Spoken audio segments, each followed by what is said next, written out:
In this video, we're going to explore the concepts of scope and lifetime of variables in the C programming language. We'll discuss where variables are accessible in your code and how long they persist in memory.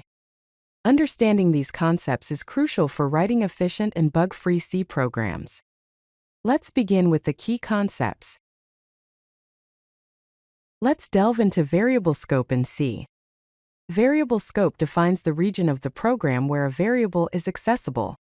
C has three primary types of scope: block scope, function scope, and file scope, also known as global scope. First, block scope refers to variables declared inside a block, which is a section of code enclosed in curly braces. These variables are only accessible within that specific block and any nested blocks it contains. Second, function scope applies to variables declared at the beginning of a function. These variables are accessible throughout the entire function. Finally, file scope or global scope refers to variables declared outside of any function. These variables are accessible from any point within the same source file. Here is a simple example. We first declare a file scope, or global variable, named global var and initialize it to 100. Then, inside the function example function, we declare a function scope variable named function var and initialize it to 200. Inside the curly braces, that is, inside a block, we declare another variable named block var and initialize it to 300. All the variables are accessible inside the block. But outside the curly braces, block var is no longer accessible. Now let's turn our attention to variable lifetime in C. Variable lifetime determines how long a variable exists in memory during the execution of a program. There are three main categories of variable lifetime: automatic, static, and dynamic. Automatic variables are created when the execution enters the block where they are declared, and they are automatically destroyed when the execution leaves the block. These variables are typically stored on the stack. Static variables, on the other hand, are created when the program starts and persist until the program terminates. They are stored in the data segment of memory. Dynamic variables are created and destroyed explicitly by the programmer using functions like malloc and free. These variables reside in the heap memory region. Here is an example showing the different types of variable lifetimes. The static variable is declared outside the main function. Inside main function, we declared an automatic variable autovar and a dynamic variable dynamic var using the malloc function. Since dynamic variables are stored on the heap, it is important to free the memory allocated to them after their use, otherwise it can lead to memory leaks. Let's take a closer look at static variables in C. Static variables are declared using the static keyword. A key characteristic of static variables is that they retain their value between function calls. Unlike regular variables that are reinitialized each time a function is called, static variables are initialized only once at the program startup. If you don't explicitly initialize a static variable, it defaults to 0. Static variables are stored in the data segment of memory, rather than on the stack.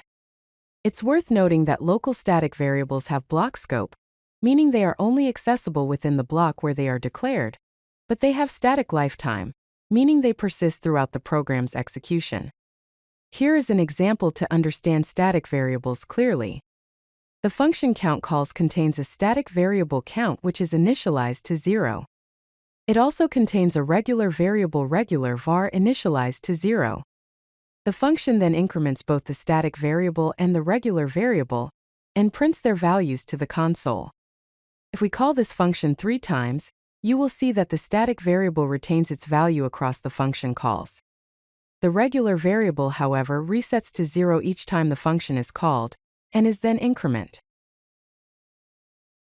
Now let's discuss some best practices to follow and common errors to avoid when working with variable scope and lifetime in C. First, minimize the use of global variables as much as possible. Rely on local variables to prevent unintended side effects and improve code modularity. Second, if you are using dynamic variables, always free the memory allocated with malloc or calloc when it is no longer needed to prevent memory leaks. Third, Use descriptive names for your variables that clearly indicate their purpose and scope.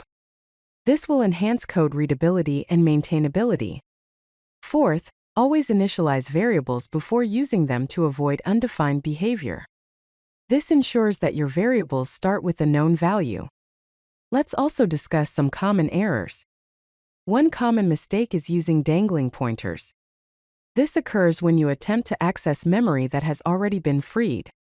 For example, in the code snippet, a pointer named PTR is allocated memory using malloc. The memory is then freed. After that, there is an attempt to assign 10 to the memory pointed to by PTR, which leads to an error. Another common error is memory leaks. This happens when you fail to free dynamically allocated memory, resulting in memory being consumed without being released. As an example, in the code snippet, inside an infinite while loop, memory is allocated using malloc, but there is no corresponding free call. This leads to memory being leaked continuously. These are some of the best practices to follow and common errors to avoid while working with variables. That concludes this discussion on the scope and lifetime of variables in C. Understanding these concepts is essential for writing robust and efficient C programs. If you like this video, hit that like button and don't forget to subscribe. Visit codelucky.com for more such useful content.